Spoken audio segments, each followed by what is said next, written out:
Hello friends. आज हम fundamental analysis of stocks की जो सीरीज चालू की है उसका फिफ्थ टॉपिक है वो डिस्कस करेंगे। इसमें यूजुअली आप जैसे न्यूज़ चैनल पे देखते हो कि रेवेन्यू ये हो गया, रेवेन्यू में ग्रोथ इतना है इस क्वार्टर में, इसके अलावा इबिट्टा में कम इतना हो गया है, पेट में ग्रोथ आई बट उसके अंदर मार्जिन्स कंप्रेस हो गए, या अर्निंग पर शेयर है। ये सारी कॉमन टर्मिनोलॉजी आप सुनते हो बट इनकी बेसिक अंडरस्टैंडिंग अगर नहीं है तो ये डेफिनेटली अगले 10 मिनट आपके लिए काफ़ी हेल्पफुल होने वाले हैं।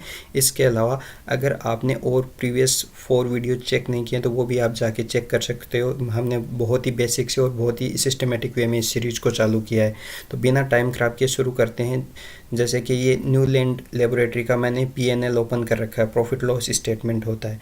तो प्रॉफिट लॉस स्टेटमेंट ये मैंने ईयरली ओपन कर रखा है, आप देख सकते हो हर साल का 2012, 13, 14 ऐसे ही क्वार्टर ऑन क्वार्टर बेसिस पे भी होता है, जैसे कि ये क्वार्टर ऑन क्वार्टर बेसिस पे। आगे बढ़ने से पहले एक चीज़ बता दूं कि जैसे क्वार्टर को कंपेयर करते हो तो दिसंबर क्वार्टर को लास्ट दिसंबर से, इस दिसंबर को उससे प्रीवियस ईयर के दिसंबर क्वार्टर से कंपेयर करना है। ऐसे ही जून को करना है तो प्रीवियस ईयर के जून से। ईयर में तो आपको लास्ट ईयर से ही कंपेयर करते हो, ठीक है। अब सबसे पहले इसमें टर्मिनोलॉजी आती है, ये जो आप देख रहे हो यहाँ पे सेल्स लिखा हुआ है, ठीक है। तो सेल्स बोल सकते हो आप, रेवेन्यू बोल सकते हो किसी कंपनी का, या फिर उसका ग्रॉस प्रॉफिट बोल सकते हो। ये सारी एक ही बात है। कहने का मतलब है कि उस साल उस कंपनी ने कितने रुपए का टोटल माल सेल किया या टोटल सर्विसेज सेल की, वो हो जाता है उसकी टोटल सेल्स। अगर सेल्स में से मैं एक्सपेंसेस को डिडक्ट कर देता हूँ तो फिर मेरा आ जाता है ऑपरेटिंग प्रॉफिट। ऑपरेटिंग प्रॉफिट को ही दूसरा अपन बोल देते हैं इबिटडा। तो जैसे कि ऑपरेटिंग प्रॉफिट का क्या फिर फॉर्मूला हुआ, gross profit minus operating expenses then that is operating profit. तो जैसे इसमें क्या हुआ, ये 448 में से 401 डिवाइड किया तो ये माइनस किया तो ये कितना आ गया 47। तो ये 47 करोड़ का पूरे साल का इसका प्रॉफिट है, ऑपरेटिंग प्रॉफिट है ये। अब इसमें देखो कई बार वो बात करते हैं कि रेवेन्यू में कितना परसेंट ग्रोथ आया, रेवेन्यू ग्रोथ कैसा है, तो उसमें देखो ये होता है फिर परसेंटेज में।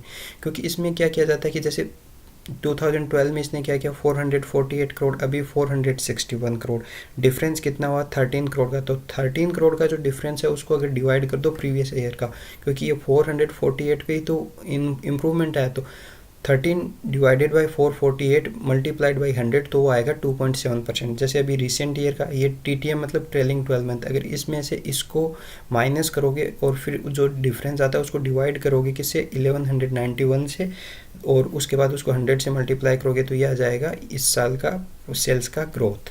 तो ये तो हुआ आपका basic understanding what is sales and revenue. उसके बाद आ जाता है नेक्स्ट जो बोल देते हैं अपन इबिटडा।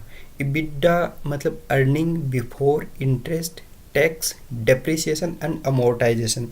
अब मेरे ख्याल से इंटरेस्ट अपने को पता है, अगर किसी भी कंपनी ने कोई लोन ले रखा है तो उसको कितना इंटरेस्ट पे करना पड़ा, ठीक है। टैक्स, गवर्नमेंट को आपको जितना प्रॉफिट आता है उस पर टैक्स देना पड़ता है। डेप्रिसिएशन अपन अंडरस्टैंड करते हैं, जैसे अपन कोई कार खरीदते हैं या कोई कंप्यूटर खरीदते हैं, उसका टाइम के साथ उसकी वैल्यू कम होती जाती है, उसका डेप्रिसिएशन होता चला जाता है, तो उसकी वजह से डेप्रिसिएशन की वजह से कितना लॉस हुआ। और अमोर्टाइजेशन मतलब जैसे ये मेनली जैसे फार्मास्यूटिकल कंपनी है या जिन्होंने क्या किया, किसी नई मेडिसिन को बनाया उसको पेटेंट करवाया, तो सपोज उन्होंने 5 ईयर के लिए उनका पेटेंट है तो तब तक तो वो उसकी प्राइस अपने हिसाब से डिसाइड कर सकते हैं। बट 5 ईयर के बाद जैसे ही उनका पेटेंट खत्म होगा उसके बाद उसकी वो मार्केट में उसकी प्राइस जो मार्केट डिसाइड करता है फिर उसकी प्राइस क्या होगी, तो वो उसके हिसाब से उन्हें भी अपनी प्राइस डिक्रीज करनी पड़ती है, तो उसको बोल देते हैं अमोर्टाइजेशन। तो उसकी वजह से भी उनके वो जो अभी जो प्रॉफिट अच्छे बन रहे थे वो ऑब्वियसली थोड़े कंप्रेस हो जाएंगे, कम हो जाएंगे। तो earning before in all these things का मतलब क्या हो गया, ये ऑपरेटिंग प्रॉफिट ही हो गया। यहाँ देख लो ये सारी चीज़ बाद में डिटेक्ट करते हैं, तो अर्निंग बिफोर ऑल दीज मतलब ऑपरेटिंग प्रॉफिट या इबिटडा एक ही बात हुई, ठीक है। उसके बाद नेक्स्ट, अगर हम इबिटडा में से ये डेप्रिसिएशन, अमोर्टाइजेशन ये सारा कुछ निकाल देते हैं तो फिर अपना क्या आ जाता है, इबिट आ जाता है। इबिट का मतलब profit before tax, earning before interest and tax, तो ये आपका क्या आ जाता है, इबिट आ जाता है। इसमें देखो यहाँ प्रॉफिट बिफोर टैक्स में, इबिट में तो क्या हुआ कि प्रॉफिट इसमें से इंटरेस्ट को भी हटा दिया क्योंकि इसमें जस्ट टैक्स बाकी रहा है। बट अगर इसमें आप इंटरेस्ट की को भी ऐड कर लेते हो तो वो क्या आ जाता है, इबिट। बहुत आसान है, देखो सेल्स सबसे ऊपर है, सेल्स में से एक्सपेंसेस गए तो उसके बाद में आ गया आपका ऑपरेटिंग प्रॉफिट।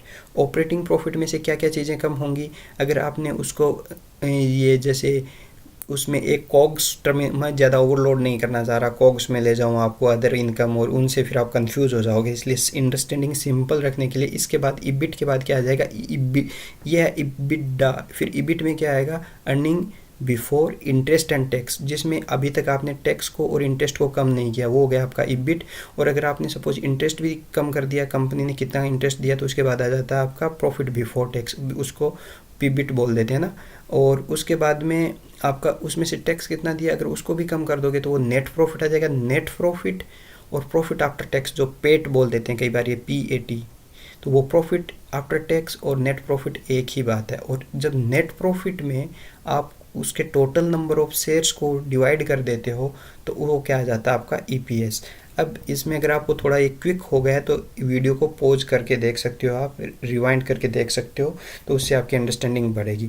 अब कई बार वो बोलते हैं कि प्रॉफिट ग्रोथ क्या हुआ है, तो प्रॉफिट का मतलब है कि नेट प्रॉफिट में भी जैसे लास्ट ईयर कितना था, मान लो 13 में इतना है, उससे पहले 3 का था, तो टोटल डिफरेंस कितना हुआ, 11 का हुआ।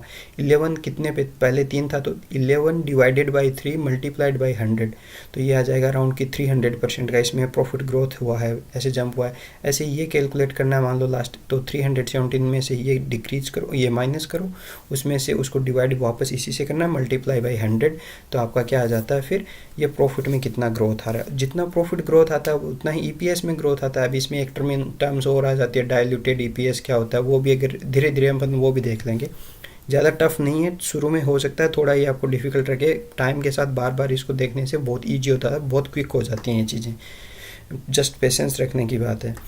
तो इसमें जैसे इबिट के अंदर अपन ने देखा, और इसके बाद पेट का फॉर्मूला क्या है, profit before tax minus tax.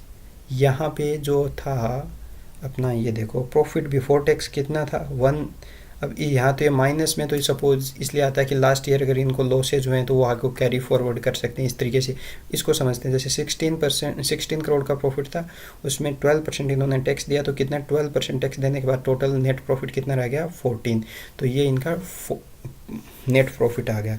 तो ये सारी चीज़ों की अंडरस्टैंडिंग क्यों ज़रूरी है, कि क्योंकि बाद में अपन आगे चलेंगे कि अपन ग्रोथ को एनालिसिस करते हैं। क्योंकि एक जो टर्म मैंने पहले आपको बोला था कि growth is the horse, valuation is the cart, तो आपको ग्रोथ समझना ज़रूरी है। और ग्रोथ किससे समझोगे, वो P&L स्टेटमेंट से। आपको तो P&L स्टेटमेंट कैसे रीड करना वो आज अपन ने सीखा। अब उसमें जो ग्रोथ की बात आती है, तो ग्रोथ किस में देखनी है आपको, सेल्स में देखनी है, प्रॉफिट में देखनी है, वॉल्यूम में देखनी है, ये फिर कन्फ्यूजन हो जाता है।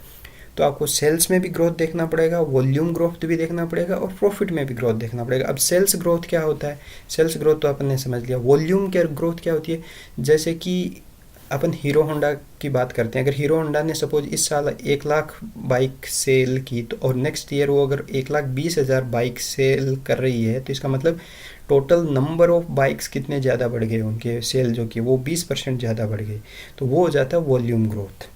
और प्रॉफिट ग्रोथ, और ये तो अपन ने अंडरस्टैंड कर ही लिया।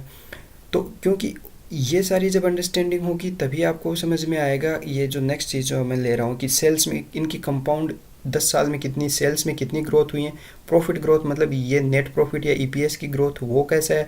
क्योंकि ये जब आता है ना तभी आपका स्टॉक आगे चलता है। उस स्टॉक में जो CAGR बोलते हैं ना सब, कि आप इतना CAGR कमा लो, कंपाउंडिंग इतने की कर लो, 12%, 15%, 20% की, तो वो तभी बनेगी जब आपको कंपनी की अंडरस्टैंडिंग, कंपनी की खुद की ग्रोथ की, बिजनेस की कंपाउंडिंग समझ में आएगी।